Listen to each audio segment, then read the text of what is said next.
E aí galera, como é que vocês estão? Espero que bem. Mais uma vez só lembrando, quem quiser dar esse apoio aí pra eu parar de ficar fazendo isso aqui, ó, pra comprar um teleprompter decente, tá aqui a campanha do Apoia-se e o Pix. E hoje a gente vai falar sobre um dos meus assuntos favoritos, vampiros. Eu fui o típico moleque que cresceu vendo filme de terror. Os meus irmãos me botaram pra ver Exorcista quando eu tinha 8 anos de idade, A Volta dos Mortos-Vivos quando eu tinha 10 anos. Então imagina vocês o quanto eu fui traumatizado. Mas isso me fez ter um gosto bem peculiar e assim, eu gosto muito de história de terror, apesar de ficar aterrorizado. Então esse é o vídeo 1 de 2 pra quem gosta de vampiros, gente. Só pra situar aqui, eu sou formado em psicologia e o meu trabalho de conclusão de curso foi sobre vampiros. E aí já tem gente pensando que a faculdade é uma avacalhação, mas não é isso. No meu trabalho eu destrinchei como é que a figura do vampiro refletia a questão da sexualidade através dos séculos. E se vocês forem notar, ela reflete muito bem. E aí na década de 90 foram lançados dois grandes filmes de vampiros, Drácula de Bram Stoker e Entrevista com o Vampiro. Aí depois disso, nenhum filme de vampiro prestou. Daí a gente teve que lidar com isso, Crepúsculo e Underworld. Espera aí, tem Blade 2. Blade 2, pô, me enganei. Blade 2 é do caralho. Mas essa análise que eu fiz foi sobre a questão da sexualidade relacionada com a figura do vampiro. Então eu vou focar mais aqui no Drácula e eu vou fazer um outro só sobre Entrevista com o Vampiro, porque as duas obras, e isso eu tô falando dos livros, foram escritos em 2 séculos diferentes. Os filmes saíram com mais ou menos 1 ano de diferença. E o vampiro, com certeza, é um dos símbolos e uma das expressões mais ricas que existem dentro da cultura. Ah, Alexandre, mas isso só na cultura ocidental? Não. A figura do vampiro, ela tá em quase, sei lá, 90% das culturas do planeta. Eu digo isso porque, a partir do momento em que cada civilização notou que sangue era essencial para você viver, vários mitos surgiram ao redor disso. Então você vai encontrar em cada cultura uma criatura que suga sangue. E para quem não sabe, aqui vai alguns fatos interessantes sobre vampiros. Vampiros caminham de dia. Drácula, tanto no livro quanto no filme, ele consegue caminhar de dia, mas os poderes dele são mais limitados. Essa história de que vampiro se queima no sol só surgiu em Nosferatu, de 1932, do Murnau, na cena em que o Nosferatu lá queima o sol. Essa relação entre o sol e vampiro não existia antes desse filme. Morcegos não eram associados a vampiros. O vampiro que a gente conhece hoje em dia, ele é muito conectado ao folclore e aos mitos que existiam na Europa Oriental. Ali aquela parte da Romênia, Grécia, Hungria, e não tinham nada a ver com morcegos. Mas Alexandre, por que hoje em dia tem? Porque quando Cortés chegou no México, ele notou que algumas espécies de morcegos sugavam sangue. Só a partir daí existiu essa associação, porque morcegos vampiros só existem na América Central e na América do Sul. Drácula foi inspirado numa pessoa real. Sim, Vlad Tepes, ou Vlad o Empalador, que foi um príncipe que viveu na Valáquia no século XV, e ele era conhecido por ser bem cruel. Ele empalava pessoas, torturava, matava, era uma desgraça enorme. Uma vez ele mandou pregar na cabeça dos emissários do sultão os turbantes dele, simplesmente porque eles não quiseram tirar na presença do príncipe. Só que ele foi um dos caras que ajudou a formar o que existe hoje da Romênia, então ele é reconhecido como um herói nacional. Enterro de vampiros. Até mais ou menos no século XVIII, algumas pessoas eram enterradas em uma espécie de ritual quando se desconfiava que elas eram vampiros. E quando é que surgiu essa desconfiança? Pessoas que tinham comportamentos diferentes, pessoas que talvez mexiam com ervas, aquela coisa que a igreja nunca gostava. Então eles faziam barras de ferro, às vezes, chumbadas no caixão, justamente para o cadáver não se levantar ou cortar a própria cabeça quando se levantasse. Colocavam tijolos na boca e algumas vezes exumavam o cadáver. Se eles identificassem que tinha sangue na boca ou algo do tipo, o cadáver sofria agressões, além de ter a cabeça cortada, queimado, o que fosse necessário para acabar com o bicho. A porfiria é uma das explicações do vampirismo existir. A porfiria é uma doença do sangue, mais propriamente ela causa defeito nas hemoglobinas, que são responsáveis por levar o oxigênio. E isso aí gera uma série de problemas que vão desde fotossensibilidade, o que causa brancura extrema porque a pessoa não consegue sair no sol, depressão, paranoia, ansiedade, necrose da pele. E a porfiria é uma condição genética, ou seja, como existia muito endogamia na nobreza, talvez isso fosse uma das causas. Além do Vlad, existia também uma outra nobre chamada Elizabeth Bathory, que reza a lenda que ela encheu uma banheira inteira de sangue e se banhava nela. Essa busca por sangue era uma maneira talvez de renovar o sangue que havia no corpo, né, ao ingerir isso, mas isso nunca foi provado. Mas bora lá começar a análise, lembrando que tem spoiler. Bem, quem já leu o livro sabe de uma coisa: Drácula fala apenas uma vez no livro. E assim, ele é citado por alguém. Por quê? O livro é basicamente um compêndio de diários, jornais e cartas que é escrito pelos protagonistas. Em nenhum momento o Drácula ele fala, ele tem algum tipo de diálogo ou algum tipo de protagonismo ali. O que já leva uma grande diferença do livro pro filme. Mas o que eu quero deixar pontuado é que, assim, a figura do vampiro no século XIX, ela era tida como um monstro. Você não precisava compreender o monstro, só precisava saber que ele era mau e que ele precisava ser destruído. Ele não tinha humanidade, ele não tinha desejos, ele só... aquela maldade pela maldade.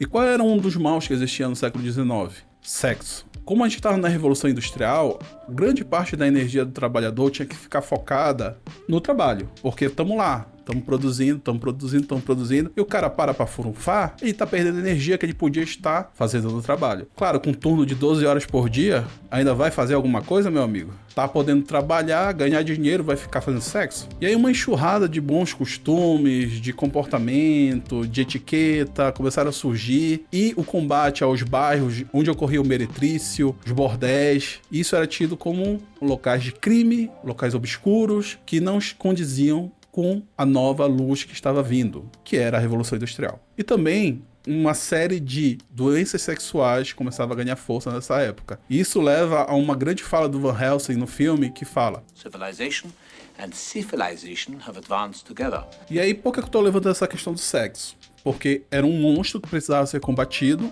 E o que é que a gente vê no filme? Um bando de virgem querendo se pegar. Mas bora começar do começo, né? Quando eles misturam a história real com a fictícia, lembrando da história do Vlad, que era um guerreiro da Romênia, que defendeu a Europa da invasão muçulmana, só que ele foi traído e a princesa morreu, a coisa que ele mais amava na vida dele. Ele se sentindo traído, ele renuncia a Deus. E aí tem o detalhe, o padre que fala pra ele que a princesa não pode ser salva é o Anthony Hopkins, que vai depois interpretar o Abraham Van Helsing. Aí a gente tem uma leve introdução sobre reencarnação. Lembrando que o Bram Stoker era um católico irlandês e reencarnação não estava nesse meio dele. Porém, no filme eles colocaram a reencarnação como um dos grandes motes pro Drácula ir atrás da mina. Isso é mais uma diferença que existe entre o livro e o filme. E aí, depois que ele renega Deus, ele se transforma numa criatura das trevas. Só que aí, séculos depois, um jovem corretor de imóveis, que é o Jonathan Hacker, que é interpretado pessimamente pelo Keanu Reeves. Desculpa quem gosta do Keanu, eu gosto dele também, mas foi pessimamente interpretado. E aí ele arranja essa tarefa de ter que ir na Transilvânia para vender lotes para um conde, para substituir um outro corretor de imóveis que voltou de lá pirado da cabeça, que é o Rainfield, que é interpretado pelo Tom Waits. Pra quem não conhece, é um cantor. E aí o Hacker vai se despedir da Mina, que é a noiva dele, que é interpretada pela Winona Ryder, que também fazia a princesa, né? Temos aí a questão da reencarnação. E aí ela chega ali querendo abraçar, querendo pegar, e ele, não, a gente tem que, sabe, eu escolhi esperar, então não vai rolar. E ela lá com fogo no rabo. E parte pra Romênia, recebido pelo Drácula, divinamente interpretado pelo Gary Oldman, que é uma das melhores interpretações que eu já vi na minha vida. E ele vai tomando várias formas ao longo do filme. Como um velho, um jovem, como um lobo, como uma besta, como um morcego gigante, por aí vai. Ele atrai o Hacker pra dentro do castelo e faz o jantar pra ele. E aí uma das coisas engraçadas que eu lembrei é que tem um outro filme de vampiro muito bom, chamado A Sombra do Vampiro, que é com William Dafoe, do Elias Merger. E aí nesse filme ele conta tipo um behind the scenes, né? Tipo um por trás das câmeras do filme Nosferatu, sendo que o ator, né, que é o Shrek, era na realidade um vampiro. Isso é, claro, uma ficção que é colocada no filme e é bem legal essa dinâmica. E tem uma hora que o vampiro, ele faz um questionamento sobre o livro de Drácula, né? Como é que Drácula sabia cozinhar? Como ele sabia que o frango ia estar na temperatura ou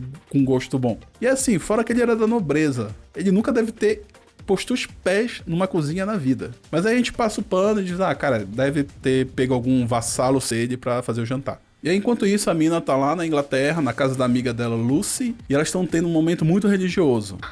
Can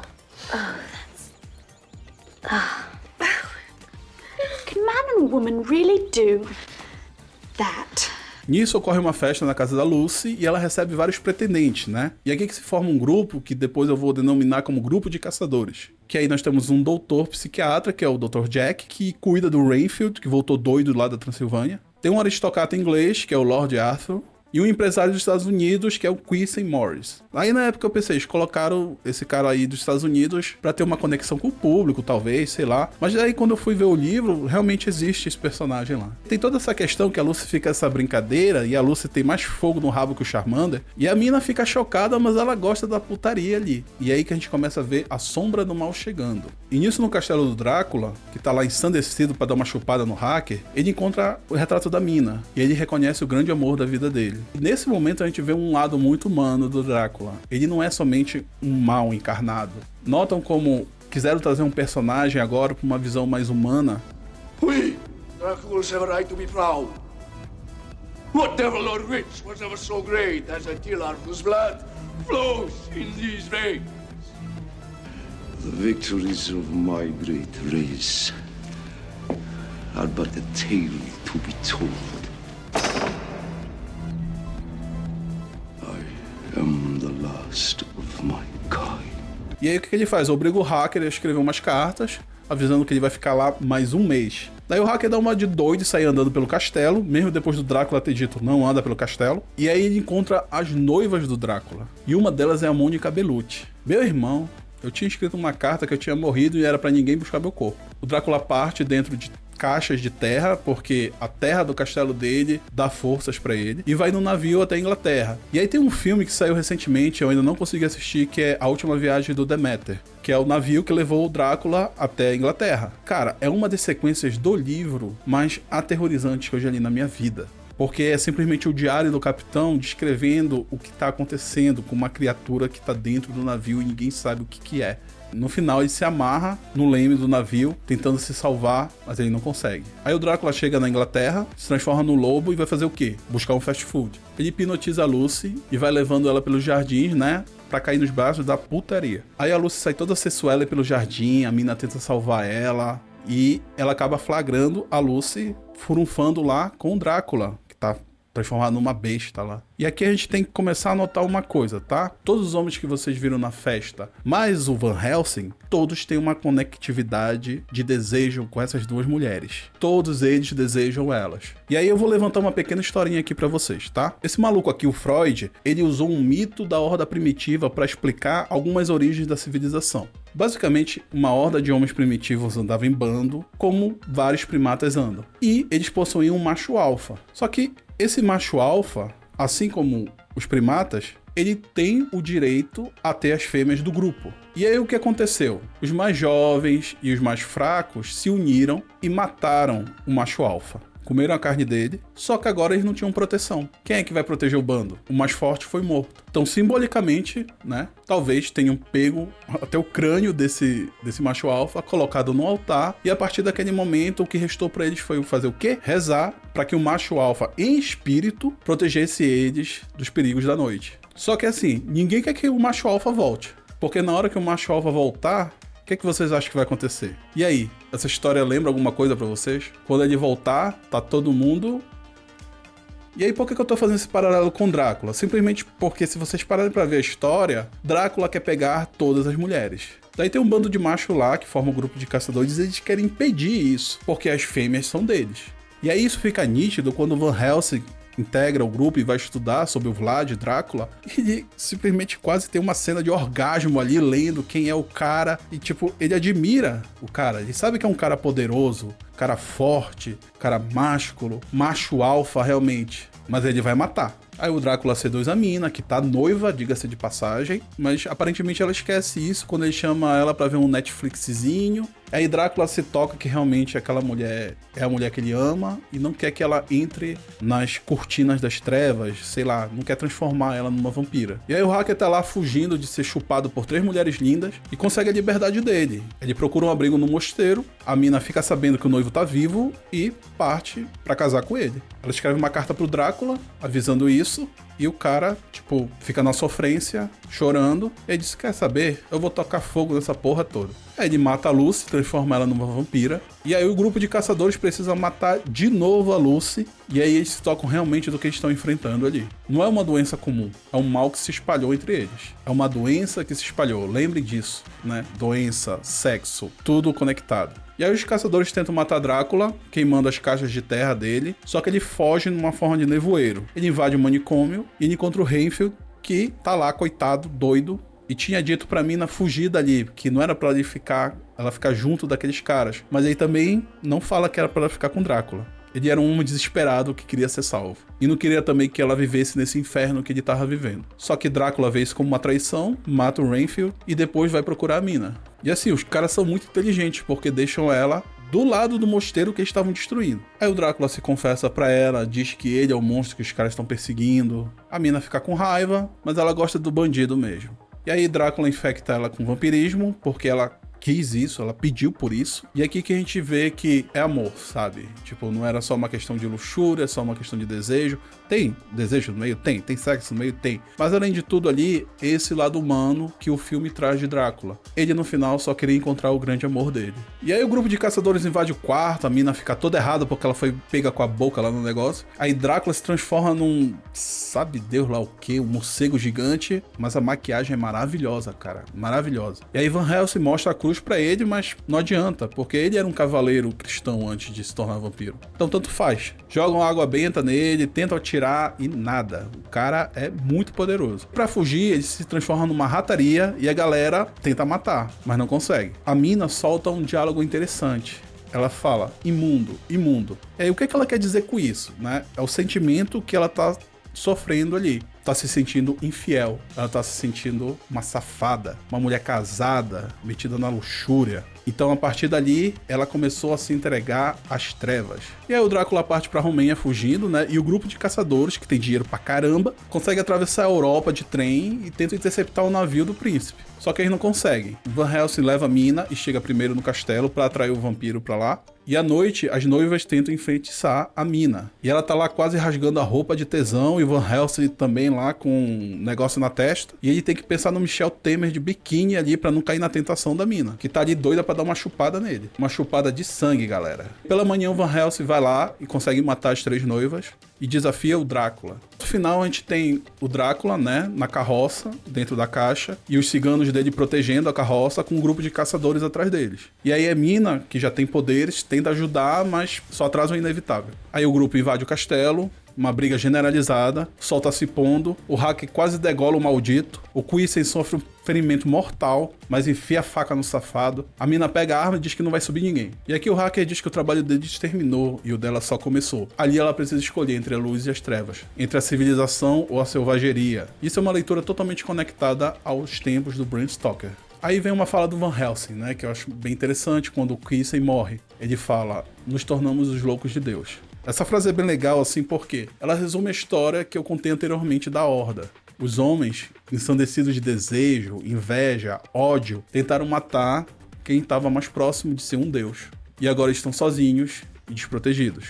E aí a Mina adentra o castelo com Drácula, que já vai levar o destempero ali. Ela ainda tenta salvar, mas ele sabe que vai ocorrer o inevitável. Então ele pede perdão. E finalmente ali, diante de Deus, eles têm uma reconciliação. O amor dos dois é mais forte do que qualquer ato. O amor dos dois é que une, o amor é que salva. E aí ela termina de enfiar a faca no príncipe, que dá o último olhar e morre. Mas pra ter certeza, ela pega a faca e corta a cabeça dele. Inclusive, se eu não me engano, isso foi uma sugestão do George Lucas, ou Steven Spielberg. Um dos amigos do Coppola, que é daquele meiozinho ali do Spielberg, do George Lucas, falou, cara, faz ela cortar a cabeça dele. Porque, enfim, se ele tirar a faca, ele pode, de repente, voltar a viver, né? Então, bora encerrar essa história aqui. E aí, ela pega a faca, corta a cabeça dele e agora sim. Aí também, se puder, salga a terra, salga o cadáver, faz o Diacha 4. E a imagem final são os dois juntos no céu. Finalmente encontrou a paz. Finalmente encontrou o amor eterno.